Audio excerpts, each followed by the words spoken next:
Olá, graça e paz. Em nosso curso básico de vida cristã, estamos no livro 12, A Doutrina da Salvação, capítulo 3, O lado divino da conversão do pecador. Mas no tópico 1, a presciência e a eleição de Deus, foi tratado os seguintes assuntos: como definir a palavra presciência quanto à sua relação com os atributos de Deus? Qual a base sobre a qual a eleição se apoia? E hoje, no tópico 2, a predestinação e o chamamento de Deus. Mas observe, a predestinação é uma das doutrinas mais consoladoras da Bíblia, quando é devidamente entendida, ok? A sua essência está no fato de que Deus tem um plano geral para o mundo e seus propósitos nunca serão frustrados. Então, primeiramente, o que não é predestinação? Certamente não é uma manipulação da capacidade de escolha do homem, que rebaixaria até ao nível de fantoche, sem poder de escolha e sem ter vontade própria. Então, a predestinação nunca predetermina as escolhas do homem, mas preordena as escolhas de Deus, no que concerne ao seu relacionamento com as inclinações, necessidades e escolhas do homem. Deus, sabendo de todas as possibilidades futuras, bem como os corações dos homens, fez um plano dos seus atos estes que resultarão em maior glória para ele e a salvação do maior número de pecadores. Amém? Em Romanos, no capítulo 8, versículo 28 e 29, diz: sabemos que todas as coisas cooperam para o bem daqueles que amam a Deus, daqueles que são chamados segundo o seu propósito. Porquanto aos que de antemão conheceu, também os predestinou para serem conformes à imagem do seu Filho. A fim de entendermos a predestinação, é necessário distinguir entre predestinação e fatalismo, ok? Fatalismo é uma crença herética que atribui as ações do homem e escolhas ao determinismo de Deus. Ou melhor, Deus decide o que o homem fará. Predestinação tem a ver somente com os atos e escolhas de Deus. Então, muitas vezes os atos de Deus são determinados pelas escolhas do homem. Ou Deus agirá de tal forma que influirá na atitude do homem. Então, cada homem, no entanto, é responsável por todas as decisões que tomar durante a sua vida.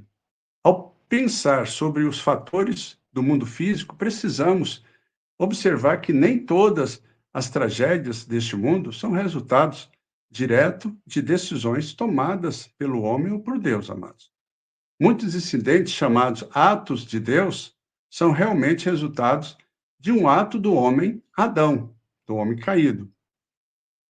Por causa do pecado de Adão, a terra geme sob a maldição de Deus, esperando o dia da sua redenção. Por causa dessa maldição, toda a humanidade sofre enfermidade, dor e desastres naturais, como enchentes, terremotos, ciclones, etc. Quando essas coisas acontecem, não devemos culpar a Deus, e sim, amados, nos aproximarmos mais dele, recebendo o seu poder para superar as dificuldades. Então, a salvação é oferecida a todos e é possível para todos quanto o buscam. Por causa dessa provisão, nenhum pagão poderá em qualquer tempo acusar Deus de não lhe ter dado uma oportunidade para crer. Romanos capítulo 1, versículo 20.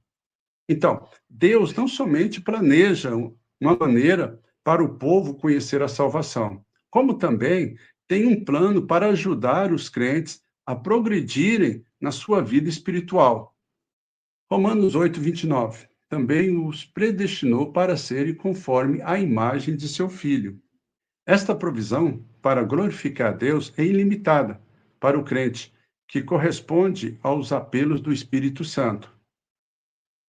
1 Coríntios capítulo 2, verso 9.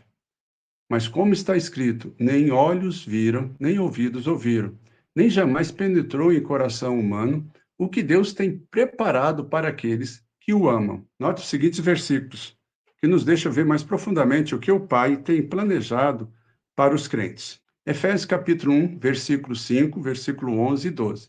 Nos predestinou para Ele, para a adoção de filhos por meio de Jesus Cristo, predestinados, a fim de sermos para louvor da sua glória, nós, os que de antemão esperamos em Cristo Jesus. Este convite inclui o dom da graça e o poder do Espírito Santo para convencer, que ajudam o homem na decisão para a sua salvação. Os atos da graça divina, mediante os quais Deus concede a salvação e a ajuda aos homens para receber a salvação, são conhecidos como o chamamento de Deus. Romanos, no capítulo 8, versículo 28, diz: Sabemos que todas as coisas cooperam para o bem daqueles que amam a Deus, daqueles que são chamados segundo o seu propósito.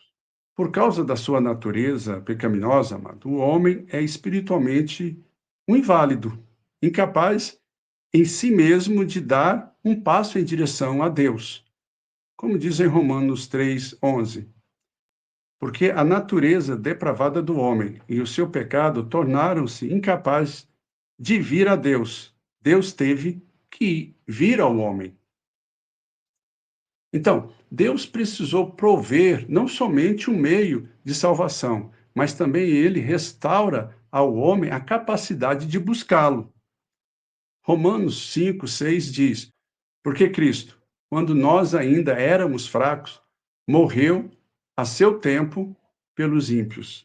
Então, é importante compreender que o chamamento de Deus para a salvação é tanto universal quanto resistível. Há três argumentos da Escritura que descrevem a universalidade do chamamento de Deus ao pecador. Primeiro, Deus deseja que todos os homens sejam salvos. Ele não força a decisão do homem, mas seu próprio desejo é que o mundo o receba. 2 Pedro, capítulo 3, verso 9. Não querendo que ninguém pereça, senão que todos cheguem ao arrependimento. Portanto, se Deus deseja que todos cheguem ao arrependimento, seria uma contradição da sua natureza se deixasse de proporcionar uma oferta legítima para todos os homens receberem a salvação. Bem? Segundo, envolve a natureza universal do chamamento divino. Conforme se percebe no mandamento de Cristo, no sentido de evangelizar o mundo inteiro. Os crentes são conclamados a proclamar o evangelho ao mundo inteiro e persuadir os homens a aceitá-lo. Está lá em Mateus 28, versículo 19. Terceiro, a natureza universal do chamamento de Deus é revelada no convite da Escritura. Amados, notem nestes exemplos que o convite não é seletivo, mas sim para todos quanto o atenderem. João, no capítulo 3, versículo 16, por exemplo, diz: Para que todos os que nele crêem não pereçam, mas tenham a vida eterna.